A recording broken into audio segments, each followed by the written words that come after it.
Hello guys, welcome back to my another mini vlog. So ఇది second cafeteria అనమాట మా ఆఫీస్లో అయితే.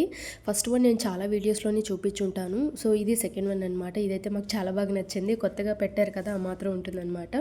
సో అందుకే ఒక చిన్న వీడియో తీద్దామని చెప్పి తీస్తూ ఉన్నాను. మా ఫ్రెండ్స్ అయితే వీడియో అయితే తీపిస్తున్నాను. అది నన్ను నిలబెట్టి మరీ పాపం వీడియో తీస్తుంది. ఈ మధ్య తనే నా కెమెరా మ్యాన్ అయిపోయిందనమాట. సో చాలా బాగా స్పీడ్ ఎక్కువ అనమాట, హైపర్ యాక్టివ్ తను. సో అందుకే అండ్ ఆన్బోర్డింగ్ అయిన తర్వాత మాకు ఫస్ట్ లొకేషన్ ఇచ్చింది స్కై వ్యూ అనమాట, హైటెక్ సిటీలో జన్పాక్ట్ వాళ్ళు.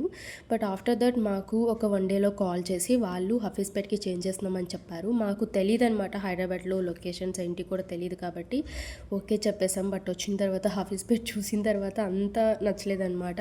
స్కై వ్యూ క్లయింట్ లొకేషన్ అదే బాగా నచ్చింది మాకు. బట్ ఇక్కడికి వచ్చాక కొలీగ్స్ పరిచయం అయిపోయిన తర్వాత, వాళ్ళతో మంచి బాండ్ ఏర్పడిన తర్వాత ఇంకా ఆ లొకేషన్కి వెళ్ళాలనే థాట్ కూడా లేదనమాట. అలాంటిది లిటరలీ మేము 4 మంత్స్ చాలా క్లోజ్గా ఉన్నాము. ప్రతిదీ షేర్ చేసుకుంటూ ఈవెన్ ఫుడ్కి ఒకేసారి రావడం, బ్రేక్లు ఇవన్నీ బాగుండేది. బట్ రీసెంట్గా మాకేంటంటే టీమ్ చేంజెస్ జరుగుతున్నాయి అన్నమాట. సో ఇవి చాలా కామన్ థింగ్ అంట ఇక్కడ. బట్ మాకు ఇలా ఉండడం నచ్చట్లేదు. బట్ ఏం చేస్తాం.